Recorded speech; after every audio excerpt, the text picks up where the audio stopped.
ಆತ್ಮೀಯ H16 news ವೀಕ್ಷಕರೇ, ನಾನು ನಿಮ್ಮ MI ಅಥವಾ ಮಲ್ಲಪ್ಪ ಜೋತಾವರ್. ಆತ್ಮೀಯರೇ, ನಮ್ಮ ವಾರ್ತಾ ಮತ್ತು ಪ್ರಸಾರ ಸಚಿವ ವೈಷ್ಣವ್ ಅಶ್ವಿನಿ ಅಥವಾ ಅಶ್ವಿನಿ ವೈಷ್ಣವ್ ನಮ್ಮ ಮೋದಿಯವರ ಅತ್ಯಂತ ನಂಬುಗೆಸ್ತ ಬಂಟರು. ಅವರದಿಂದವರು ಒಂದು ಒಳ್ಳೆಯ ಸುದ್ದಿಯನ್ನು ಹೇಳಿದರು. 14 ಬೆಳೆಗಳಿಗೆ ನಾವು ಕನಿಷ್ಠ ಬೆಂಬಲ ಬೆಲೆ ಹೆಚ್ಚು ಮಾಡಿದ್ದೀವಿ, 14 ಬೆಳೆಗಳಿಗೆ ಹೆಚ್ಚು ಮಾಡಿದ್ದೀವಿ, ಬೆಂಬಲ ಬೆಲೆ ಹೆಚ್ಚು ಮಾಡಿದ್ದೀವಿ ಅಂತ ಹೇಳಿದರು. ಭಾಳ ಸಂತೋಷ ವಿಷಯ. ಮಾಡಿದ್ದು ಭಾಳ ಒಳ್ಳೆಯದು. ಅದು ವಿಶೇಷವಾಗಿ ಬೆಳೆಗಳು 14 ಬೆಳೆ ಅಂದ್ರೆ ನಿಮಗೆ ಗೊತ್ತಿದ್ದಂಗೆ ಭತ್ತ ಗ್ರೇಡ, ಜೋಳ ಹೈಬ್ರಿಡ, ಮಾಲ್ದಂಡಿ ಜೋಳ, ಸಜ್ಜಿ, ರಾಗಿ, ಮೆಕ್ಕೆಜೋಳ, ತೊಗರಿ, ಹೆಸರು ಕಾಳ, ಉದ್ದ, ನೆಲಗಡಲೆ, ಸೂರ್ಯಕಾಂತಿ ಬೀಜ, ಸೋಯಾಬೀನ್, ಹಳದಿ, ಎಳ್ಳು, ಹುಚ್ಚೆಳ್ಳು, ಹತ್ತಿ ಮಧ್ಯಮ ಎಳೆ, ಹತ್ತಿ ಉದ್ದಿನ ಎಳೆ, ಇವೆಲ್ಲ ಒಂದು 14 ಬೆಳೆಗಳದಾವ. ಈ 14 ಬೆಳೆಗಳು ನಾವು ಹೆಚ್ಚು ಮಾಡಿದ್ದೀವಪ್ಪ ಬೆಂಬಲ ಬೆಲೆ ಅಂಥೇಳಿ 9% ಏರಿಕೆ ಮಾಡೀವಿ ಅಂತ ಹೇಳಿಕೊಟ್ರು ನಮ್ಮ ಅಶ್ವಿನಿ ವೈಷ್ಣವ್ ಅವರು. ಈ ಸ್ಟೇಟ್ಮೆಂಟ್ ನೋಡಿದ ತಕ್ಷಣ ಎಲ್ಲರೂ ಖುಷಿ.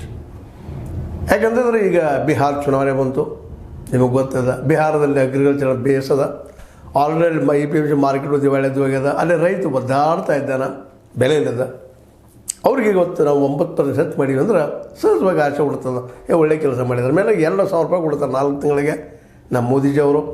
ಹೀಗಾಗಿ ಅಲ್ಲಿ ರೈತರಿಗೆ ಅನುಕೂಲ ಆಗ್ತದೆ. ಮೋದಿಯವರಿಗೆ ಅಲ್ಲಿ ಬಿಹಾರಿಗಳು ಹೆಚ್ಚು ಮತ ಹಾಕ್ಬೋದು ಅನ್ನುವಂಥ ದೂರದ ಆಸೆಯಿಂದ 9% ಹೆಚ್ಚು ಮಾಡಿದ್ದಾರೆ ಈ ಬೆಳೆಗಳ ಸಲುವಾಗಿ. ಭಾಳ ಸಂತೋಷ. ಇಲ್ಲೇ ನಾವು ಒಂದು ಪ್ರಶ್ನೆ ಮಾಡಬೇಕಾಗುತ್ತೆ ಇವ್ರಿಗೆ. ನೀವು ಹೆಚ್ಚು ಮಾಡಿದಿರಿ, ಅಡ್ಡಿ ಇಲ್ಲ, ಭಾಳ ಒಳ್ಳೆಯ ಕೆಲಸ. ಒಂದಿಷ್ಟು ನೀವು ಆಹಾರ ಪದಾರ್ಥಗಳನ್ನ, ಈ ಬೆಳೆಗಳನ್ನ ತೆಗೆದುಕೊಳ್ತೀರಿ, ಅದು ಒಪ್ಪಂಥ ವಿಷಯ. ಅದು ಎಲ್ಲ ಬೆಳೆ ತೊಗೊಳ್ಳೋದಿಲ್ಲ ನೀವು. ಕೇಂದ್ರ ಸರ್ಕಾರ ಆಗಿರ್ಬೋದು, ರಾಜ್ಯ ಸರ್ಕಾರ ಆಗಿರ್ಬೋದು, ಕೇಂದ್ರದ ಕೆಲಸ. ಕೇಂದ್ರ ಸರ್ಕಾರ ಎಲ್ಲ ಬೆಳೆಗಳನ್ನ ತೊಗೊಳ್ಳೋದಿಲ್ಲ. ಒಂದಿಷ್ಟು ಮುಖ್ಯವಾಗಿ ಭತ್ತ ಆಗಿರ್ಬೋದು, ಗೋಧಿ ಆಗಿರ್ಬೋದು, ಒಂದಿಷ್ಟು ತೊಗೊಳ್ತೀರಿ. ಎಣ್ಣೆ ಕಾಳುಗಳದ್ದು ಒಂದಿಷ್ಟು ತೊಗೊಳ್ತೀರಿ. ಆದರೆ ಉಳಿದ ಬೆಳೆಗಳನ್ನು ಇದೇ ಬೆಲೆಗೆ 9% ಹೆಚ್ಚು ಮಾಡಿ ತೊಗೊಳ್ಳೋರಿದ್ದಾರೆ ಈ ದೇಶದಲ್ಲಿ ಅಂತ. ವ್ಯಾಪಾರಿ ವರ್ಗ ಯಾರೂ ತೊಗೊಳ್ಳೋದಿಲ್ಲ. ಇದನ್ನು ಇನ್ನೂ ಸ್ಟ್ರೇಟ್ ಡೌನ್ ಮಾಡಿ ತೊಗೊಳ್ತಾರೆ ವಿನಃ ತೊಗೊಳ್ಳಿಕ್ಕೆ ಸಾಧ್ಯ ಇಲ್ಲ. ಯಾಕಂದ್ರೆ ರೈತ ಎಲ್ಲ ಬೆಳೆ ಬೆಳೆದ ಮನೇಲಿ ಇಟ್ಕೊಂಡು ಕೊಡ್ಲಿಕ್ಕೆ ಸಾಧ್ಯನೇ ಇಲ್ಲ.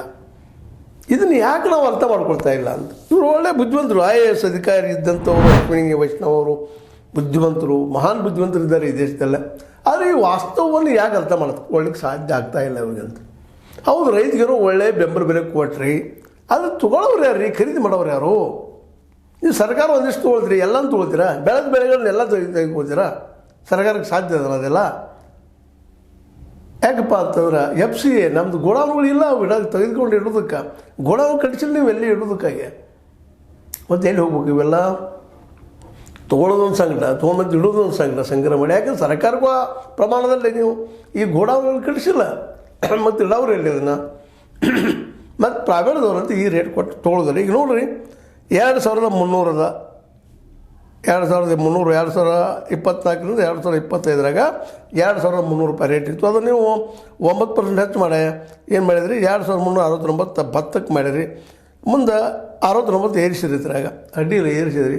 ಇದರ ಒಂದು ಕ್ವಿಂಟಲ್ಗೆ 2,369 ಕೊಟ್ಟು ತೊಗೊಳ್ತಾರೆ. ಎಷ್ಟು ಜನ ತೊಗೊಳ್ತಾರಪ್ಪ ಈ ವ್ಯಾಪಾರಿಗಳು ಅನ್ನೋದು ಒಂದು ದೊಡ್ಡ ಪ್ರಶ್ನೆ. ಆದರೆ ನೀವು ಹೆಚ್ಚು ಮಾಡ್ತಾ ಇದ್ದೀರಿ, ಒಪ್ಪುವಂಥ ವಿಷಯ. ಅದೇ ಕಾಲಕ್ಕೆ ಭತ್ತ ಆಯ್ತು, ಆಮೇಲೆ ಭತ್ತ ಗ್ರೇಡ್ ಆಯ್ತು, ಜೋಳ ಆಯ್ತು, ಮಾಲ್ದಂಡಿ ಜೋಳ ಆಯ್ತು, ಸಜ್ಜಿ ಆಯ್ತು. ಸಜ್ಜಿ 2,625 ಕ್ವಿಂಟಲ್ಗೆ ಇಟ್ಟಿದ್ದೀರಿ, ಅದು ಹೆಚ್ಚು ಮಾಡಿದ್ರಿ. ಈಗ 2,775 ಮಾಡಿದಿರಿ, 150 ಹೆಚ್ಚು ಮಾಡಿದಿರಿ. ಆದರೆ ತೊಗೊಳೋರು ಯಾರು? ಸಜ್ಜಿ. ಯಾಕಂತಂದ್ರೆ ನೀವು ಅಷ್ಟು ಏರಿಸಿದ್ರಪ್ಪ ಅಂತಂದ್ರೆ ಸಹ ಕ್ವಿಂಟಲ್ಗೆ ಏರಿಸಿದ್ರೆ ಕಿಲೋಕ್ಕೆ ಎಷ್ಟು ಬಿತ್ತು ನೋಡುವಂಥ ವಿಷಯ. ಈ ಎಲ್ಲ ನೆಲೆಗಟ್ಟಿನಲ್ಲೇ ಜನ ತೊಗೊಳೋರು ಯಾರು, ಖರೀದಿದಾರರು ಯಾರು? ಇವೆಲ್ಲ ಏರಿಸಿದ್ರಿ. ಕಬ್ಬಾಯ್ತು, ಉದ್ದಾಯ್ತು, ನೆಲಗಡಲೆ ಆಯ್ತು, ಸೂರ್ಯಕಾಂತಿ ಬೀಜ 7,260 ಇದ್ದಿದ್ದನ್ನು 7,721 ಮಾಡಿ 441 ರೂಪಾಯಿ ಹೆಚ್ಚು ಮಾಡಿದ್ರಿ. ಆದರೆ ಆ ರೇಟಿಗೆ ಕೊಳ್ಳೋರು ಯಾರು ಅಂತ ರೇಟ್ ಮಾಡಿದ್ರು. ಕೊಳ್ಳೋರು ಬೇಕಲ್ಲ, ಮಿನಿಮಮ್ ಬೆಂಬಲ ಕೊಟ್ಟಿವಿ ಅಂತ ಹೇಳಿದ್ರಿ. ಕೊಳ್ಳೋರು ಇಲ್ಲದಕ್ಕೇ ಇದು ರೈತರು ತೊಂದರೆ ಅನುಭವಿಸ್ತಾ ಇದ್ದಾರೆ. ಮತ್ತು ಅದನ್ನು ಬೆಳೆದ ಬೆಳೆನ ಹಿಟ್ಟು ಮಾರೋಣ ಅಂತಂದ್ರೆ ಮನೇಲಿ ಇಡೋಕ್ಕೆ ಜಾಗನೂ ಇಲ್ಲ ರೈತರಿಗೆ. ಒಬ್ಬ ಬಡವನ ರೈತ 2 ಎಕರೆ ಭೂಮಿ, 3 ಎಕರೆ ಭೂಮಿ, 4 ಎಕರೆ ಭೂಮಿ, ಎಲ್ಲಿ ಹೇಳ್ತಾನೆ ಹೋದವ ಬೆಳೆದ ಬೆಳೆಯನ್ನು? ಎಣ್ಣೆ ಕಾಳುಗಳು ಎಲ್ಲಿ ಇಡೋದು? ಮನೆಯಲ್ಲಿಟ್ಟರೆ ಎಣ್ಣೆ ಕಾಳು ಇರೋದ್ರಿಂದ ಹೆಗ್ಗಣ, ಇಲಿ ಇವೆಲ್ಲ ಬೆನ್ನತ್ತವ. ಸ್ವಲ್ಪ ಮನೆ ಇರ್ತದೆ, ಮಲ್ಕೊಳ್ಳೋಕೆ ಜಾಗ ಇರೋದಿಲ್ಲ, ಅಲ್ಲೇ ದನ ಕಟ್ಕೋಬೇಕು, ಅಲ್ಲೇ ಬದುಕು ಮಾಡಬೇಕು. ಆ ರೈತ ಅನಿವಾರ್ಯವಾಗಿ ಮಾರ್ಕೆಟ್ ತರಬೇಕು, ಮಾರ್ಕೆಟ್ ರೇಟ್ ಬಿದ್ದು ಹೋಗಿರ್ತದೆ. ಅದಕ್ಕೆ ಕಾನೂನು ಮಾಡಿರಿ ಅಂತ ಪಡ್ಕೊಳ್ತಾ ಇದ್ದಾರೆ ರೈತರು. ಇದನ್ನು ಕಾನೂನು ಮಾಡಿ ರೇಟ್ ಮಾಡಿರಿ, ಭಾಳ ಸಂತೋಷ. ಇದೇ ರೇಟ್ಗೆನ ಅಲ್ಲಿ ವ್ಯಾಪಾರಿಗಳು ತೊಗೊಳ್ಬೇಕು, ಅಲ್ಲಿ ಕಡಿಮೆ ಅದ್ರ ಶಿಕ್ಷೆ ಕೊಡುವಂಥ ಕಾನೂನು ಯಾಕೆ ತರ್ತಾ ಇಲ್ಲ? ಇದಿಷ್ಟೇ ಇವತ್ತಿನ ಪ್ರಶ್ನೆ ಅದ. ಉಳಿದು ಯಾವುದು ಬೇಕಾಗಿಲ್ಲ. ಬೆಂಬಲ ಬೆಲೆ ಆದರೂ ಅಟ್ಲೀಸ್ಟ್ ಎಲ್ಲರೂ ತೊಗೊಳ್ಳೋಂಥ ಒಂದು ರಿಸ್ಟ್ರಿಕ್ಟೆಡ್ ಕಾನೂನು, ತಪ್ಪಿದ್ರೆ ಶಿಕ್ಷೆ ಇಡುವಂಥ ಕಾನೂನು ಯಾಕೆ ಮಾಡಬಾರ್ದು? ಅಶ್ವಿನ್ ಅವರಾಗಿರ್ಬೋದು, ಎಲ್ಲರಾಗಿರ್ಬೋದು, ನಮ್ಮ ಶಿವರಾಜ ನಮ್ಮ ಚೌಹಾಣ್ ಅವರಾಗಿರ್ಬೋದು, ಕೃಷಿ ಮಿನಿಸ್ಟರ್, ಅದು ನಮ್ಮ ಮೋದಿಯವರಾಗಿರ್ಬೋದು, ಸ್ಟ್ರಿಕ್ಟಾಗಿ ನಾವೇನು ಬೆಂಬಲ ಬೆಲೆ ನಾವು ಘೋಷಣೆ ಮಾಡಿದ್ದೀವಿ ಅದಕ್ಕೆ ನೀವು ತೊಗೊಳ್ಬೇಕು ಅಂಥೇಳಿ ಯಾಕೆ ರಿಸ್ಟ್ರಿಕ್ಟೆಡ್ ಇದ್ದಂಥ ಕಾನೂನು ತರಬಾರ್ದು? ಇದನ್ನ ಕೇಳಾಕತ್ತಿದ್ದು ರೈತರಿಗೆ ಬೆಂಬಲ ಬೆಲೆ ಕಾನೂನು ಮಾಡಿರಿ ಅಂತೇಳಿ. ನೀವು ಮಾಡ್ತಾನೆ ಇಲ್ಲ, ಮತ್ತು ಮಾಡೋ ರಕ್ಷಣೆಯೂ ಇಲ್ಲ. ಯಾವ ಸರ್ಕಾರ ಇದು? ಏನು ಇವತ್ತು ಕಾಂಗ್ರೆಸ್ ಇರುವತ್ತು, ಬಿ ಜೆ ಪಿ ಇರುವತ್ತು. ಏನೀಗ ನಮ್ಮ ಸಿದ್ದರಾಮಯ್ಯವರು ಇಷ್ಟು ವರ್ಷ ಬಂದು 2 ವರ್ಷ ಆಯಿತು, ಹಿಂದಿನ 5 ವರ್ಷ ಇದ್ದರು, ಮಾಡಿದ್ರೆ ಕಾನೂನ ಸೆಂಟ್ರಲ್ ಮಾಡಲಿ ಬಿಟ್ಟು ಅದಕ್ಕೆ ಬಿಟ್ಟಿದ್ದು. ಆ ತಮ್ಮ ಕೆಲಸ ಮಾಡ್ಬೇಕಲ್ಲ, ಇವರು ಮಾಡ್ತಾಯಿಲ್ಲ. ಕಾಂಗ್ರೆಸ್ಗರು ಮಾಡ್ತಾ ಇಲ್ಲ, ಬಿ ಜೆ ಪಿಗರು ಮಾಡ್ತಾ ಇಲ್ಲ, ಇನ್ನುಳಿದ ಪಕ್ಷಗಳು ಮಾಡ್ತಾ ಇಲ್ಲ. ಯಾಕೆ ರೀ ಇದೆಲ್ಲ ಅಂತ?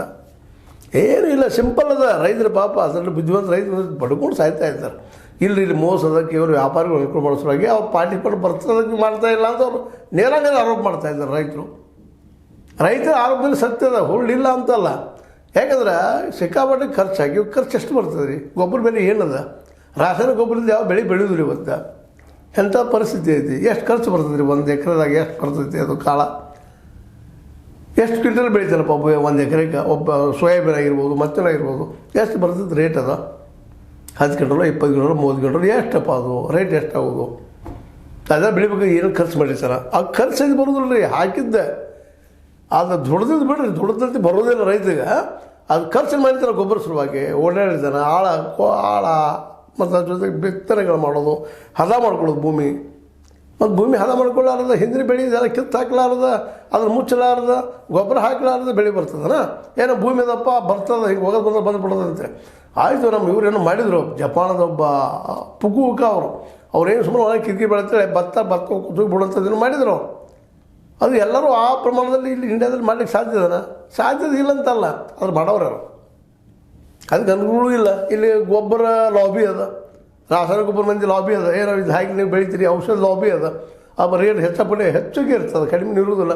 ಅವೆಲ್ಲ ಕೊಟ್ಟ ತಂದ ಬೆಳೆದ ಆ ಬೆಳೆ ಮಾರ್ಕೆಟ್ ತಂದು ಹಚ್ಚೋದ್ರಾಗ ಆ ರೇಟ್ ಡೌನ್ ಆಗಿ ಈಗ ಹೇಳಿದಾರಪ್ಪ. ಇದು ಭತ್ತ ಏನೈತಿ 2369 ಭತ್ತ ರೀ, ಅದು 1 ಕ್ವಿಂಟಲಿಗೆ. ಅದನ್ನು 2369 ಕೊಟ್ಟು ಹೋದ್ರೆ ನಾನು ಭತ್ತ ಮತ್ತು ಅದನ್ನು ಒಡ ತೆಗಿಬೇಕು, ಅಕ್ಕಿ ತೆಗಿಬೇಕು, ಅಕ್ಕಿ ಎಟ್ಟಾಗೋದು ಅದ್ರಾಗ. ಸಹ ವ್ಯಾಪಾರಿಗಳು ವಿಚಾರ ಮಾಡ್ತಾರೆ, ನಮಗೆ ಲಾಭ ಇರ್ತಾರೆ, ಹೆಂಗೆ ಮಾಡೋಣ ಅಂತೇಳಿ. ಭತ್ತ ವರ್ಷಕ್ಕೆ ಒಂದು ಇದು ಬೇರೆ.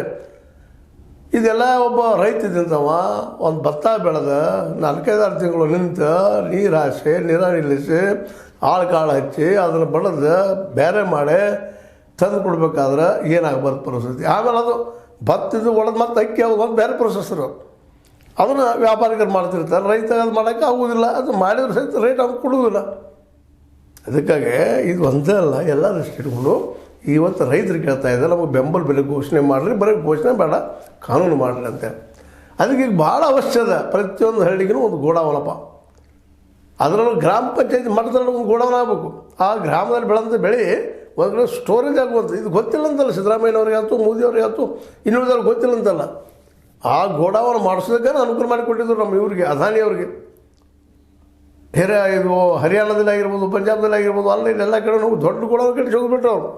ನಮ್ಮ ಅಗ್ರಿಕಲ್ಚರ್ ನಮ್ಮ ಕೈಗೆ ಬರ್ತದೆ, ಮಾರ್ಕೆಟ್ ನಮ್ಮ ಕೈಗೆ ಆಗ್ತದೆ ಅಂತೇಳಿ. ಆ ಕೆಲಸ ಸರ್ಕಾರ ಯಾಕೆ ಮಾಡಲಿಲ್ಲ?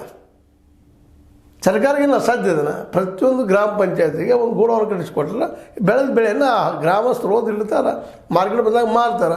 ಹಳ್ಳಿಯನ್ನು ಪ್ರತಿಯೊಂದು ಗ್ರಾಮ ಪಂಚಾಯತಿಗಳನ್ನ ಯಾಕಪ್ಪ ನೀವು ಮಾರ್ಕೆಟ್ ಮಾಡಬಾರ್ದು? ಇದನ್ನಾಗಿ ಇಲ್ಲಿ ಅರ್ಥಶಾಸ್ತ್ರಜ್ಞರು ನಮ್ಮ ಸರ್ಕಾರಕ್ಕೆ ತಿಳಿ ಯಾಕೆ ಹೇಳ್ತಾ ಇಲ್ಲ? ಇದರಲ್ಲಿ ಯಾಕೆ ಒಕ್ಕಟ್ಟಾಗ್ತಾ ಇಲ್ಲ? ನಾನು ಸಾಕಷ್ಟು ಅರ್ಥಶಾಸ್ತ್ರದ ಜೊತೆ ಮಾತಾಡಿದ್ದೀನಿ, ಡಿಸ್ಕಷನ್ ಮಾಡಿದ್ದೀನಿ. ಅವ್ರು ಲೆಕ್ಕ ಬೀಳ್ತಾರೆ.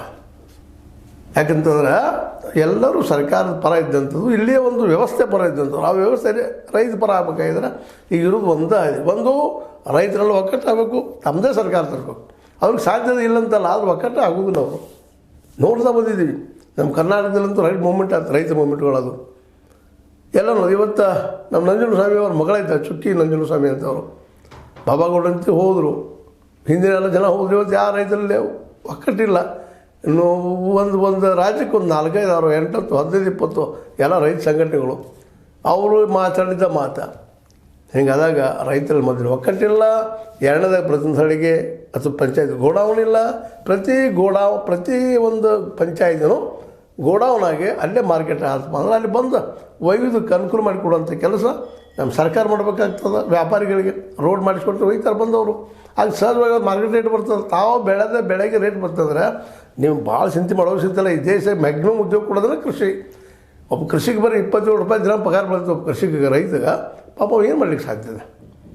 ಅದಕ್ಕೆ ರೈತಾಪಿ ಬಿಟ್ಟಿಟ್ಟು ಸಮೀಪದ ಊರುಗಳಿಗೆ ಹೋಗ್ತಾ ಇದ್ದಾರೆ. ಹೀಗಾಗಿ ಇವತ್ತು ಅರ್ಬನೈಸೇಷನ್ ಆಗಿ ಇವತ್ತು ಪಟ್ಟಣಗಳ ಸಹಿತವಾಗಿ ದೊಡ್ಡ ಮೆಟ್ರೋಪಾಲಿಟನ್ ಸಿಟಿಯಾಗೆ ಅದೆಲ್ಲ ಗಬ್ಬೆದ್ದು ಹೋಗಿದ್ದಾವೆ. ಅನೇಕ ಸಮಸ್ಯೆಗಳು ಎದುರಿಸ್ತಾ ಇದ್ದಾರಲ್ಲೇ. ಹೀಗಾಗಿ ಈ ನೆಲೆಯಲ್ಲಿ ಇವತ್ತು ಏನೋ ಘೋಷಣೆ ಕೊಟ್ಟಿದ್ದಾರೆ ಬಿಹಾರ ಚುನಾವಣೆ ನೆಲಗಟ್ಟಿನಲ್ಲೇ. ಅದು ನಿಜವಾಗಿಯೂ ಹೌದು, ಲಾಭಕ್ಕಾಗಿ ಎಲ್ಲ ಮಾಡಿರಿ, ಬಟ್ ಕಾನೂನು ಮಾಡಿರಿ. ಲಾಭದಿಂದ ಯಾರೂ ಇಲ್ಲ. ಕಾಂಗ್ರೆಸ್ಸಿಗಿರಲಿ, BJP ಇರಲಿ, JDS ಇರಲಿ, JDU ಇರಲಿ, ಯಾವುದೇ ರಾಜಕೀಯ ಪಕ್ಷ ಇದ್ದರೂ ತನ್ನ ರಾಜಕೀಯ ಲಾಭಕ್ಕಾಗಿ ಮಾಡ್ತದೆ. ಬಟ್ ಈ ದೇಶ ಉಳಿಬೇಕಾಯ್ತಂದ್ರೆ ಇವಕ್ಕೆ ಮಿನಿಮಮ್ ಪ್ರೈಸ್ ಮಾಡೋ ಜೊತೆಗೆ ಪ್ರತಿ ಗ್ರಾಮ ಪಂಚಾಯತಿ ಗೋಡೌನ್ ಮಾಡಿಕೊಟ್ಟೆ ಅದನ್ನು APMC ಹೆಂಗೆ ನಡೆಸೋದು, ಅಲ್ಲಿ ರೈತರು ನಡೆಸುವಂಥ ವ್ಯವಸ್ಥೆ ಮಾಡಿದರೆ ಮೋಸ್ಟ್ಲಿ ಭಾಳಷ್ಟು ಸಮಸ್ಯೆಗಳು ಇಲ್ಲಿ ಪರಿಹಾರ ಆಗ್ಬೋದು. ಈ ದಿಶೆಯಲ್ಲೇ ಸಿದ್ದರಾಮಯ್ಯವ್ರಿಗೆ ಗೊತ್ತಿಲ್ಲ ಅಂತಲ್ಲ, ಅವ್ರಿಗೆಲ್ಲ ತಿಳಿದ ವಿಷಯ ಅದ, ಪ್ರಾಜ್ಞೆ ಇದ್ದಾರೆ. ಮತ್ತು ಅವರು ರೈತಗಳು ಬಂದಂಥವ್ರು ಇದ್ದಾರೆ, ಅವ್ರಿಗೂ ತಿಳುವಳಿಕೆ ಅದ. ಮೋದಿ ಅವ್ರಿಗೂ ತಿಳಿಯೋಂಗದ. ಅದು ನಡಕಿನೇ ಇವೆ ವ್ಯಾಪಾರಸ್ಥರು ಮತ್ತು ಬುದ್ಧಿವಂತ ವರ್ಗ. ಯಾಕಂದರೆ ಬುದ್ಧಿವಂತ ವರ್ಗ ನಮ್ಗೆ ಲಾಭ ಆಗ್ತದೆ, ಒಳ್ಳೆ ಪೇಮೆಂಟ್ ಬೀಳ್ತದೆ, ಆರಾಮಿದ್ದು ಬೀಳ್ತದೆ. ಅದಕ್ಕೆ ಬೇಕು 3,000 ಅಂತೇಳಿ. ಅದಾಗದ ಬೆಂಬಲ ಬೆಲೆ ಕಾನೂನು ಆಯ್ತಪ್ಪ ಅಂದ್ರೆ ಈ ಕನಿಷ್ಠ ಬೆಂಬಲ ಹೆಚ್ಚಳ ಮಾಡಿದಕ್ಕೆ ಒಳ್ಳೇದಾಗ್ತದೆ ರೈತರಿಗೆ. ಇಲ್ಲ ಸುಮ್ಮನೆ ಎಲೆಕ್ಷನ್ ಬಂದಿರ್ತಾವೆ ಅದು ಘೋಷಣೆ ಮಾಡೋದು ಹೋಗ್ಬಿಡು ಇಷ್ಟ ಆಗ್ತದೆ ಅಂತೇಳಿ ಭಾಳಷ್ಟು ಜನ ರೈತರ ಅಭಿಪ್ರಾಯ. ನಿಮ್ಮ ಅಭಿಪ್ರಾಯ ಏನು? ನಮ್ಮ ಹೇಳಿದ್ದೀವಿ ರೈತರು ಹೇಳೋದು ನಾವು ಹೇಳೋದು ತಪ್ಪು ಅನಿಸ್ತದಲ್ಲ. ತಪ್ಪಲ್ಲಿ ಸರಿ ಅಂದರೆ ಲೈಕರ್ ಮಾಡಿ, ಡಿಸ್ಲೈಕರ್ ಮಾಡಿ, ಒಟ್ಟು ಕಾಂಟ್ಯಾಕ್ಟ್ದಾಗಿಲ್ಲ ಅಂತ ಹೇಳ್ತಾ H16 ನ್ಯೂಸ್ ಅರ್ಥಾತ್ ಸೀತಾರಾಮ್ ಸತ್ಯದ ಕೈಯಲ್ಲಿ ವಂದನೆಗಳು.